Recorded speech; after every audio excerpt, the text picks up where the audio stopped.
Hello दोस्तों, इस video में मैं आपको आपके सीए फाउंडेशन के एमसीक्यू बेस्ड पेपर्स यानी कि पेपर नंबर 3 और पेपर नंबर 4 में आपको अपनी ओएमआर आंसर शीट को कैसे फिल करना है इसके बारे में गाइड करूंगा। और इसको फिल करने के लिए आईसीएआई ने कुछ इंपॉर्टेंट इंस्ट्रक्शंस जारी की है, तो वो भी हम इस वीडियो के थ्रू देखेंगे। तो मैं आपसे रिक्वेस्ट करता हूं कि ये बहुत ही इंपॉर्टेंट वीडियो है और इसे बड़े ही ध्यान से एंड तक देखिएगा। तो आइए सबसे पहले आईसीएआई की जो इंस्ट्रक्शंस है उनको गो थ्रू करते हैं। तो जैसे ही आपको एग्जामिनेशन हॉल में आपकी आंसर शीट प्रोवाइड की जाएगी तो आपको वहां पर ये सारी ही इंस्ट्रक्शन शो होंगी।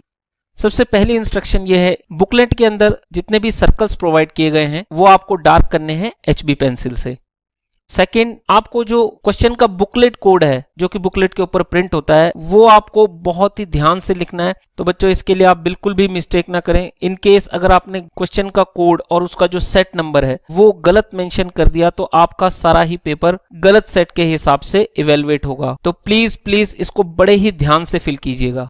इन केस अगर आप गलत इंफॉर्मेशन फिल कर देते हैं, यानी कि आप जो क्वेश्चन का बुकलेट कोड है या फिर आप सेट नंबर गलत मार्क कर देते हैं, तो इसमें इंस्टीट्यूट की कोई भी रिस्पॉन्सिबिलिटी नहीं रहेगी और वो आपकी इस मिस्टेक को रेक्टिफाई नहीं करेंगे।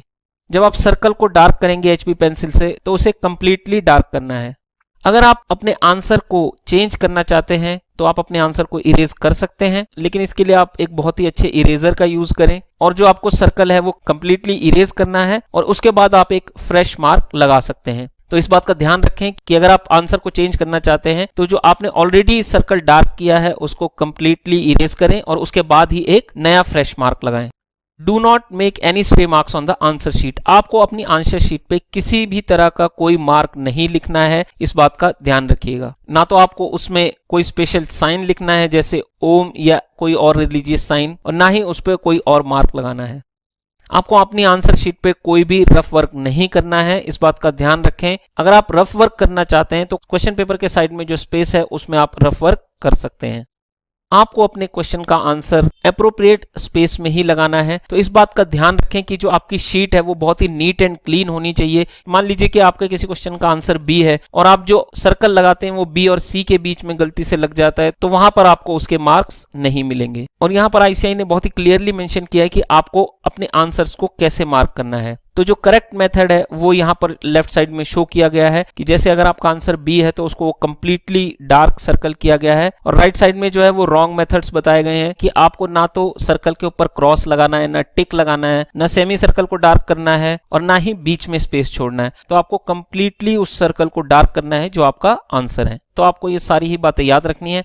आइए अब मैं आपको गाइड करता हूं कि आपको अपनी आंसर शीट को कैसे फिल करना है। बच्चों ये आपके फाउंडेशन एग्जाम की ओएमआर शीट है जो कि आपकी पेपर नंबर 3 और पेपर नंबर 4 में प्रोवाइड की जाती है। तो यहाँ क्लियरली मेंशन किया गया है कि जो ये 3 बॉक्सेस हैं आपके, जहां पर कि आपको अपना क्वेश्चन पेपर बुकलेट नंबर और क्वेश्चन का बुकलेट कोड और सेट कोड लिखना है। यहाँ पर आपको black ballpoint pen use करना है और नीचे जो सर्कल्स प्रोवाइड किए गए हैं इनमें आपको एचबी पेंसिल का यूज करना है। यहाँ रोल नंबर आप जो लिखेंगे वो ब्लैक बॉल पॉइंट पेन से लिखेंगे और जो सर्कल्स को फिल करेंगे वो आप पेंसिल से करेंगे। ये जो राइट साइड के आपकी आंसर शीट है इसमें सारे ही सर्कल्स के लिए आपको एचबी पेंसिल का यूज करना है। तो मान लीजिए कि आपका जो क्वेश्चन पेपर बुकलेट नंबर है वो 734258 है, तो आपको जो फर्स्ट डिजिट आपकी 7 है उसमें आपको 7 नंबर के जो सर्कल है उसको डार्क करना है।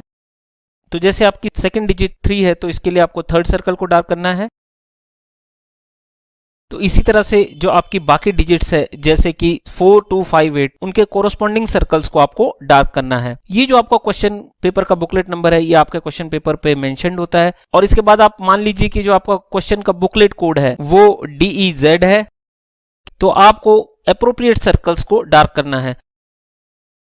तो इस तरह से आपको जो कोरोस्पोंडिंग सर्कल है उनको डार्क करना है। और मान लीजिए कि जो आपका सेट कोड है वो C है, तो आपको C को सर्कल करना है। तो बच्चों इस बात का बिल्कुल ध्यान रखें कि जो आपका बुकलेट कोड है वो सही से मेंशन करें और जो सेट कोड है वो सही से आप सर्कल कीजिए। और जो आपको रोल नंबर है वो बॉल पेन से लिखना है। तो मान लीजिए कि अगर आपका रोल नंबर 276529 है तो आपको उसी हिसाब से एप्रोप्रिएट सर्कल्स को डार्क करना है।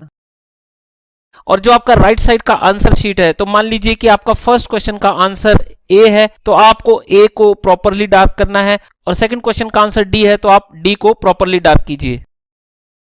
तो इस तरह से आपको अपने आंसर्स को डार्क करना है। और बच्चों यहां पर नीचे जो इंस्ट्रक्शंस है वो मैं आपको ऑलरेडी गाइड कर चुका हूं, और इस जगह पर आपको अपने सिग्नेचर करने हैं। यहां पर इन्विजिलेटर के सिग्नेचर होंगे और यहां पर आईसीआई की स्टैंप लगेगी। तो आपको आईसीआई की दी गई इन इंस्ट्रक्शंस को बड़े ही ध्यान से रीड करना है और अपने क्वेश्चन बुकलेट के कोड को और सेट कोड को बड़े ही ध्यान से फिल कीजिएगा, और आंसर्स को भी आपको बड़े ही नीट एंड क्लीन वे में मार्क करना है। और उसके अलावा आपको इस शीट पर कुछ भी नहीं लिखना है। Thank you for watching this video. दोस्तों अगर आपको ये वीडियो पसंद आए तो इसे लाइक कीजिए और ज्यादा से ज्यादा शेयर करें, और ऐसी ही इंफॉर्मेटिव वीडियोस के लिए हमारे चैनल को आज ही सब्सक्राइब करें। Thank you very much. जय श्री श्याम।